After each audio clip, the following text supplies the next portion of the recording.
제가 맡은 부분은 코로나19와 다른 호흡기 감염병이 임상적으로 어떤 특성을 가지고 공동 유행할 때 감별 진단이 가능할지에 대한 내용을 발표해 보겠습니다. 먼저 우리 바이러스 파티클 사이즈를 이제 개괄적으로 보여준 좋은 그림이 있어서 이제 가져왔는데요. 우리가 지금 상대하고 있는 코로나 바이러스는 한 100나노미터 정도 되는 사이즈입니다. 세균보다는 훨씬 작고, 그래서 우리 몸에서 일어나는 반응들은 세포 안에 들어와서 세포 자체에 이제 영향을 주는 반응이 있을 거고, 또 한 가지는 외부 항원에 대한 우리 몸의 면역 반응이 어떤 식으로 발현되냐에 따라서 증상이 나타날 겁니다. 그런 것들이 호흡기 감염병의 특징을 이제 구분지어 준다고 할 수가 있겠습니다. 먼저 코로나19의 특징에 대해서 보겠습니다.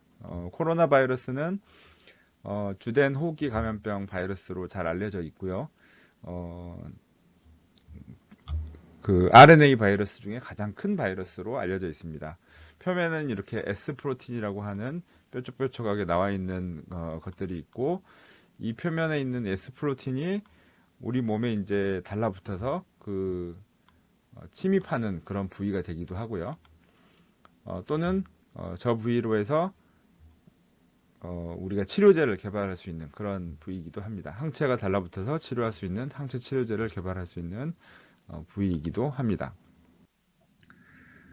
역사적으로 이제 1960년대 정도에 OC43과 2292 두 가지 이제 바이러스를 알고 있었고, 그 다음에 이제 2002년 사스 이후로 NL63과 HKU1 두 가지를 추가로 더 알게 돼서 우리 지역사회 코로나 바이러스는 총 4가지 바이러스가 있습니다. 그래서 2292, OC43, NL63, HKU1 이렇게 4가지 바이러스가 있고요. 그 다음에 이제 중증 코로나 바이러스를 일으키는 사스 코로나 바이러스, 메르스 코로나 바이러스가 있었고, 지금 유행하는 사스 코로나 바이러스 2가 여기에 이제 베타 코로나 바이러스로 추가가 됐습니다.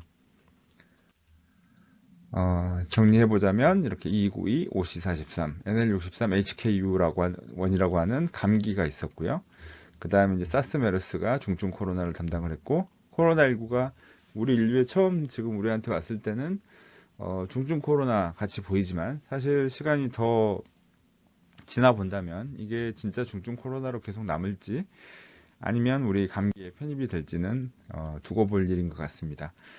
베타 코로나 바이러스 중에 이제 사스 코브2, 사스 코브, 그 다음에 이제 메르스 코브 이렇게 유전자 구성이 이렇게 돼 있고요. 보통 우리가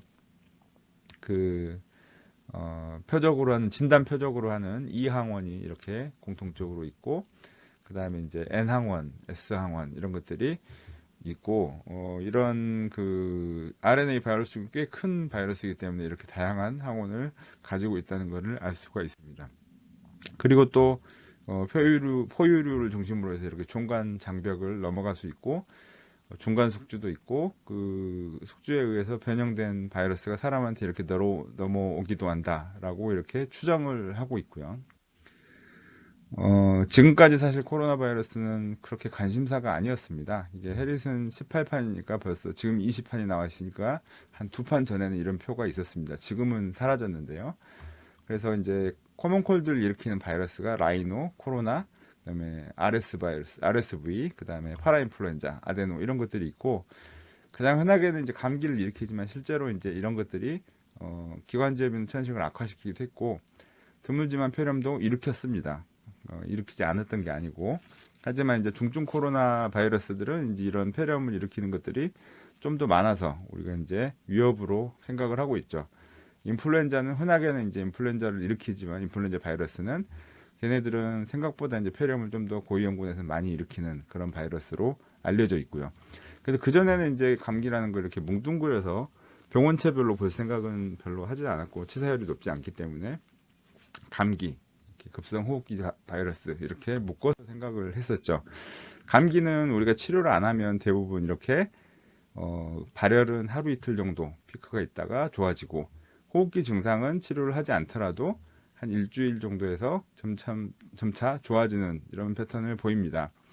그래서 상식적으로는 열이 이렇게 하루 이틀이면 떨어져야 되는데 열이 아주 고열이거나 한 2, 3일 정도 좀 더 길게 나는 그런 병을 우리가 임상적으로 이제 구별할 때 독감으로 구별을 하기도 하고요. 지금 우리가 유행하고 있는 코로나19는 물론 이제 무증상이나 경증인 케이스들은 여기에 해당되지 않겠지만 중등도인 경우에는 여기보다는 훨씬 오랫동안 발열이 있고 일반적으로 뭐 5일에서 일주일 정도, 일주일 이상 발열이 있는 경우도 있습니다. 환자분들이 지금까지 자기는 감기인 줄 알았는데 열이 이렇게 5일 이상 나는 거 보니까 이건 감기는 아닌 것 같다. 특히 이제 60, 70대 고령인 분들이 이렇게 심하게 앓는데요. 감기라고 도저히 할 수 없는. 그래서 뭐 초기에 이제 좀 심한 독감, 심한 감기 이렇게 표현했던 거는 절대 맞는 말은 아니라고 할 수 있습니다. 기전상으로 아까 표면항원이었던 스파이크 프로틴이 우리 몸에 이제 ACE2라고 하는 리셉터에 달라붙으면서 우리 몸에 들어오게 되고요. 그 옆에 이제 TMPRSS2도 같이 작용을 하게 됩니다. 이런 것들이 이제 우리 치료제를 개발하는 표적이 되기 시작되고요. 그 다음에 우리 몸 안으로 이렇게 들어와서 복제 과정이 일어나죠. 이 복제 과정에 생기는 이 RDRP라든지 이런 것들이 우리의 그 진단, PCR 진단 키트의 타겟이기도 하고, 그 다음에 이런 RDRP를 억제시키는 약, 특히 이제 렘데시비어라든지 이런 것들이 여기가 표적이 돼서 바이러스 복제를 억제하는 그런 기전이 되기도 합니다. 그래서 이 라이프 사이클을 이해하는 것도 상당히 또 중요하겠습니다. 또 한 가지가 이제 우리 몸에 들어와서 이 바이러스가 배출되는 그런 특성을 좀 아는 게 중요한데요. 처음에는 이제 URI 심텀처럼 열이 있고 뭐 그럴 때, 그때쯤에 이제 사실 바이러스 배출량을 잘 몰랐었지만 생각보다 바이러스가 많이 나온다는 걸 알게 됐고, 바이러스 배출량은 보통 한 일주일에서 열흘 정도 사이에 대부분 떨어지는 걸로 알려져 있고요. 그 과정에 이제 처음부터 폐렴이 생긴다기보다도 한 일주일 정도 지나서부터 호흡기 증상, 기침이나 폐렴이 생기고 중환자로 빠지게 되면 한 열흘, 열하루 정도 지나면 중환자로 진행될지 여부를 알 수 있게 됩니다. 감염 환자들을 이제 분석을 해보면 감염은 보통, 전파는 보통 한 2.3일 정도 전부터 시작된다고 하는 이런 모델링 자료가 있었고, 0.7일 정도 전에 피크가 있다. 대부분 한 44% 정도까지나 많은 경우에는 증상 발생 전에 감염을 시킨다. 물론 이제 증상 발생 전에 감염을 시키는 것은 코로나19만의 전형적인 특징은 아닙니다. 인플루엔자도 증상 발생 전에 감염을 시키는 게 주요 이자이기 때문에요. 그리고 감염력은 보통 일주일 정도 지속된다라고 네이처 메디신즈에 이제 실렸던 논문에서는 그렇게 모델링을 했었고요. 또 한 가지 이제 실제로 감염된 사례 분석한 것뿐만 아니라 바이러스량으로 해서 그 배양을 시켰을 때 10의 6승 카피 정도가 됐을 때, 그리고 증상 발생이 10일 이전일 때만 이제 바이러스 배양이 됐다, 일관되게 배양이 됐다, 이런 것들을 발표한 적이 있었고요. 이제 이런 걸 종합해 보면 증상 발생 한 이틀 정도 그 전부터 언제쯤인지는 정확히 모르지만 바이러스가 나오기 시작하고, 그 다음에 한 일주일째까지 바이러스가 이제 급격히 이제 배양되는 것은 떨어집니다. 그러니까 전염력은 한 일주일까지라고 생각을 하면 될 것 같고, 그래서 이제 무증상 케이스는 한 열흘, 그리고 증상이 있는 경우는 열흘에서 한 2주 정도 저희가 관찰을 하고 환자를 격리를 해제를 하고 있습니다.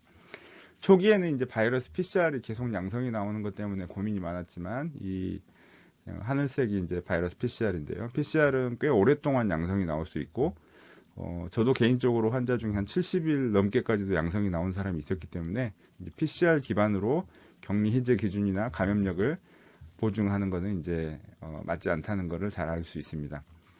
항체가 일주가 넘어가면 이제 생기기 시작하고요. 그래서 이제 IgM 항체가 먼저 생기고 보라색으로, 그다음에 IgG 항체가 생기는데, 생겨서 그게 얼마 동안 오래 가는지, 그리고 그런 항체들이 우리 몸에서 얼마나 보호 작용을 일으키는지는 아직도 미지수라고 할 수 있겠습니다.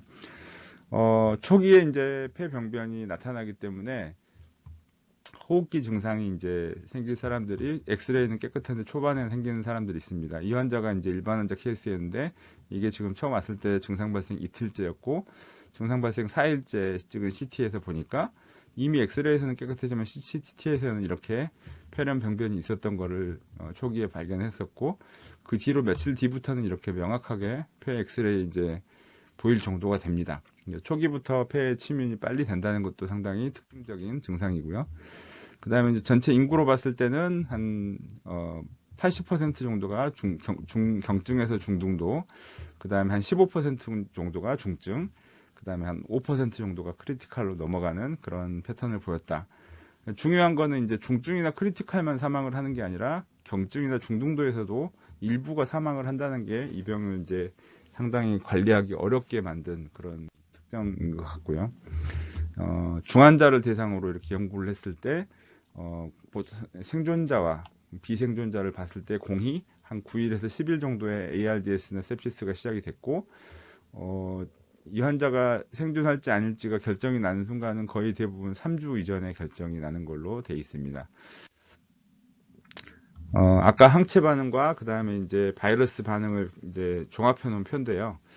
실제로 우리가 이제 이런 정도 이제 그 코로나19에 대해서 알게 된 거는 이제 여름쯤 정도 됐을 때라고 생각이 됩니다. 바이러스는 초기에 많이 생기고 이때쯤 이제 열이 나고 그 다음에 초기부터 이제 기침, 마른 기침이 생기기 시작합니다. 어느 순간 이제 폐취민이 심해지기 시작하면 그때부터는 이제 산소 포화도가 떨어지기 시작하고 그때쯤 다행인지 모르겠지만 이 바이러스 수치는 이제 많이 떨어지고 전염력은 떨어집니다. 그때부터 우리 몸에 이제 염증 반응이 심하게 생기기 시작하고 그 염증 반응에 의해서 산소 포화도가 떨어지고 인공호흡기 치료나 에크모 같은 게 필요하게 되는 하이퍼 인플라메이션 페이지로 넘어간다. 이게 전체적인 이 코로나19의 특징이고, 그래서 치료는 반드시 바이럴 리스판스가 많을 때는 안티바이럴 렘데시비어라든지 이런 약들을 이쪽에 표적을 해야 될 거고요. 또 항체 치료제, 항체로 해서 바이러스를 억제시켜보는 그런 것도 앞부분에 써야 될 겁니다. 뒤에 이미 이제 이 바이러스 때문에 유도된 우리 몸의 면역 반응 때문에 생기는 과염증 반응 이런 것들을 억제하기 위해서 최근에 이제 스테로이드, 특히 덱사메타손 같은 걸로 대규모 연구에서 중증 환자한테는 서바이벌 게인이 있다는 게 이제 알려져 있었죠. 그래서 이제 이런 뒷부분에는 이제 면역을 조절하는 치료를 한다 이런 것들이 알려져 있습니다. 이런 복잡함 때문에 초기에 항바이러스제를 쓰지 못하고 뒷부분에 쓴다면 항바이러스제 효과가 덜 나타날 거고요. 또 후반부에 이 과염증 반응 억제하는 목적으로 써야 될 덱사메타손을 초기에 쓴다면 바이러스 리스판스를 억제하는 능력이 떨어지기 때문에 오히려 질병의 경과를 악화시킬 수 있는 그런 악영향을 줄 수가 있습니다. 그래서 이 병의 경과를 이해하는 게 상당히 중요하다고 할 수 있겠습니다. 저런 병의 경과를 보이는 이유는 이렇게 우리 몸에서 면역 반응이 생기는 그런 그 속도에 따라서 다르기 때문이라고 생각을 하고요. 네, 맨 처음에 T셀 중에 CD4가 먼저 올라가고 그 다음에 CD8이 올라가는 그런 과정들이 생기고 그 다음에 이제 B셀에서는 메모리 B셀, 그 다음에 IgM, IgA가 먼저 올라가고 그 다음에 IgG가 올라가는 이 뒤에 점선으로 나와 있는 부분은 우리 면역 체계가 얼만큼 메모리를 할지 그건 우리는 모르고 있죠. 아직 1년 이상 넘어가 본 적이 없기 때문에 증상들은 이렇게 이제 80% 정도가 경증, 그 다음에 5% 정도가 중증 치명적이라고 말씀드렸고 무증상이 한 50에서 70% 정도가 다양하게 보고되고 있습니다. 의심 증상 중에 이제 특이한 몇 가지가 이제 입맛이나 냄새를 잘 못 느낀다는 게 기존의 호흡기 감염하고는 좀 다른 점이고요. 설명하기로는 이제 ACE2 리셉터가 상기도에도 많고 거기에 이제 친화력도 높아서 바이러스가 잘 달라붙는데 문제는 이제 유병 기간이 다른 호흡기 바이러스, 일반 감기 바이러스라든지 인플루엔자처럼 짧지가 않고 상당히 오랫동안 이렇게 유병 기간을 가지기 때문에 그런 것들이 심하게 손상된다라고 추정을 하고 있습니다. 초기에는 이제 발열이 거의 꼭 있는 증상으로 생각을 했지만 실제로 분석을 해보니 발열이 한 4분의 1 정도밖에 이번 치료 중에는 없었고 생활치료센터 입소자에서는 오히려 더 조금밖에 없었습니다. 아주 특이한 증상으로 이제 후각 미각 소실이 이것만 있는 사람도 가끔 있었거든요. 이런 특징적인 증상이 있다는 거고, 요거는 이제 중국에서 우한시에서 초기에 냈던 데이터들, 이런 데이터를 보니까 우리가 항상 발열 있는 사람만 조사를 해야 된다라고 이제 초기에 지침이 나왔던 이유가 중환자 질환자들은 다 열이 있었습니다. 100%. 하지만 우리나라 이제 데이터들 초기 28명 때도 한 25% 정도밖에 열이 없었고요.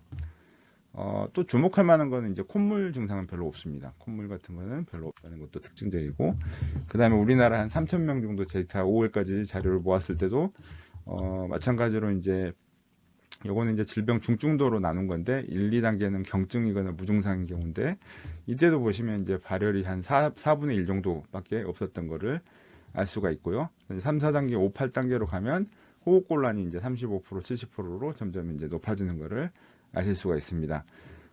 콧물은 여기 세 가지 중증도에 전부 다 10% 안팎으로 상당히 낮게 있고, 그 다음에 이제 중증도와 상관없이 이렇게 비슷하게 분포되어 있는 걸 알 수가 있어서 다른 감기하고는 좀 구분점이 될 수도 있다라고 생각을 할 수가 있겠습니다.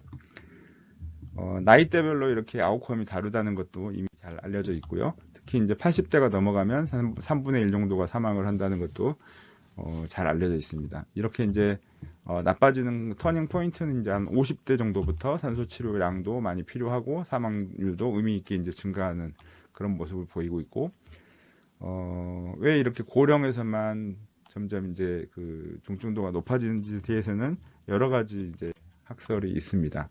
코비드 19의 합병증으로는 가장 흔하게는 이제 호흡기 합병증인 ARDS가 있고, 그다음에 심합병증으로 이제 부정맥이라든지 심근 직접 손상 등이 있을 수 있습니다.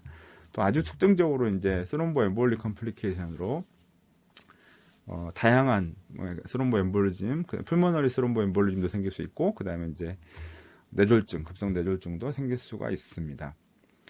소아에서는 멀티 시스템 인플라메토리 신드롬이라고 해서 기존에 우리가 아는 가와사키 병과 비슷한 그런 특징을 가지는 다발성 염증 질환이 생기고 학령기 아동들한테 상당히 또 중요한 합병증으로 인지되고 있습니다.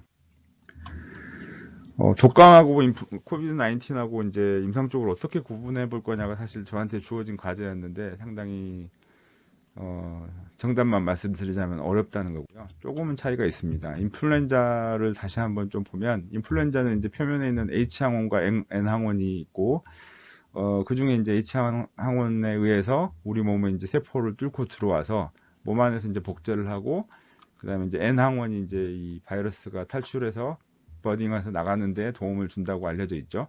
그래서 이제 오면 이제 이런 반응이 일어납니다. 우리 몸에서.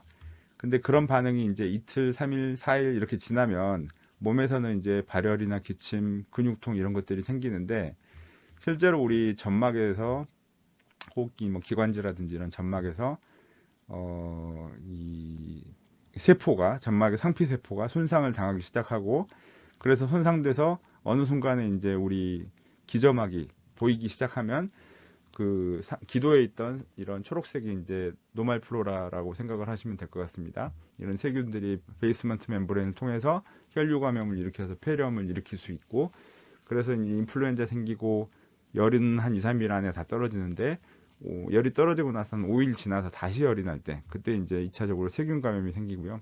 세균성 폐렴이 합병증으로 잘 생깁니다.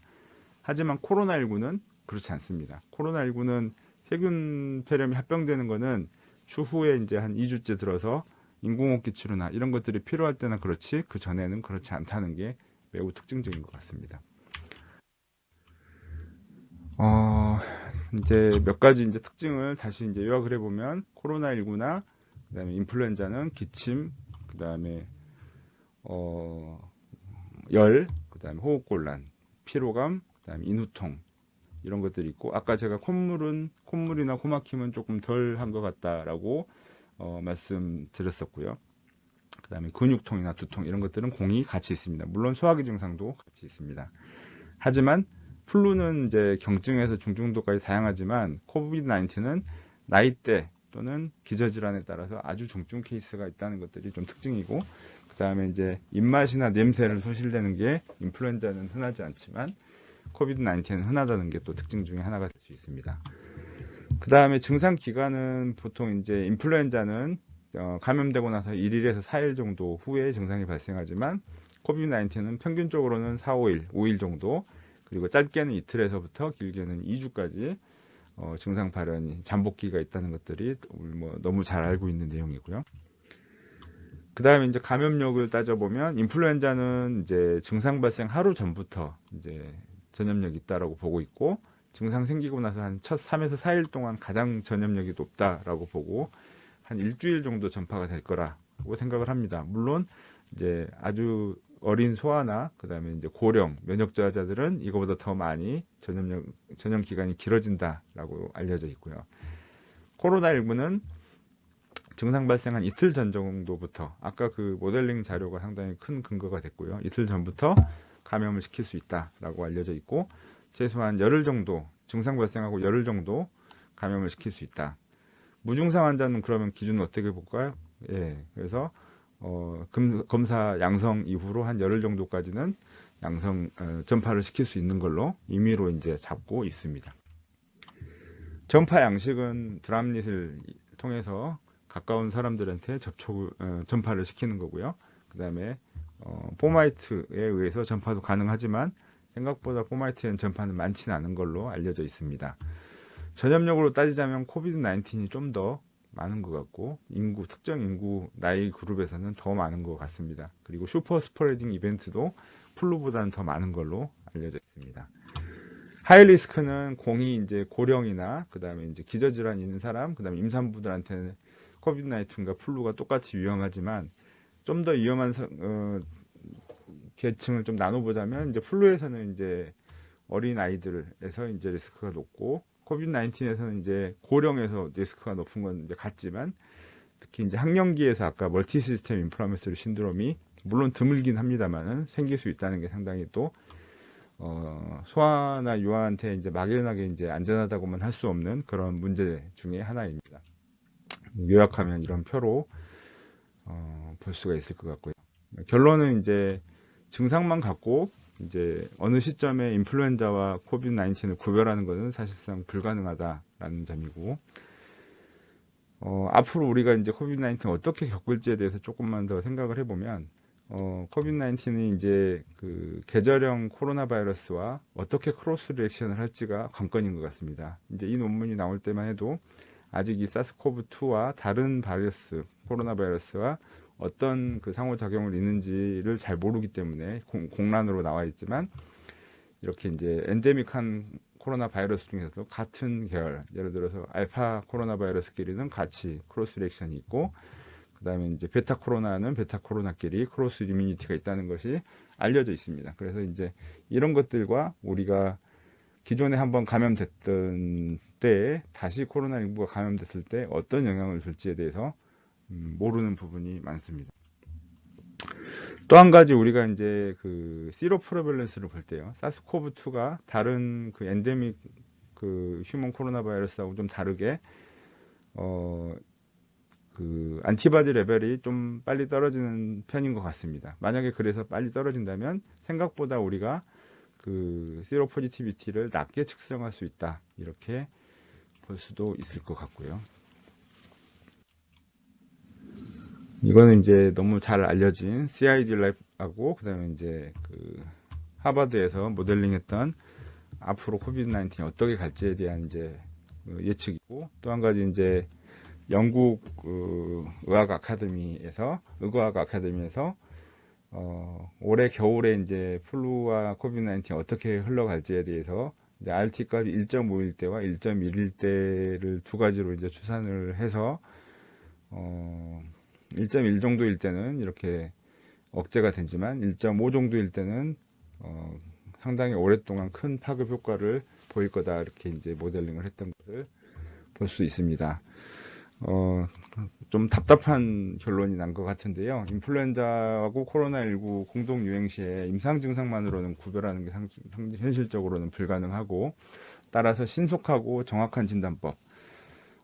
플루처럼 이제 플루 신속 키트처럼 민감도가 좀 떨어지는 검사법은 상당히 곤란한데 이유가 뭐냐면 코로나19는 1급 법정 감염병입니다. 그래서 검사의 결과에 따라서 격리가 될 수도 있고 때로는 이제 불이익을 받을 수도 있고 그래서 또는 이제 환자를 놓쳤을 때 나중에 그 책임 소지도 있고 그렇기 때문에 민감도 특이도가 매우 높은 PCR법을 꼭 써야 될 것 같고요. 그래서 동시 진단 키트가 지금 준비를 해서 승인 준비를 하고 있는 걸로 알고 있습니다.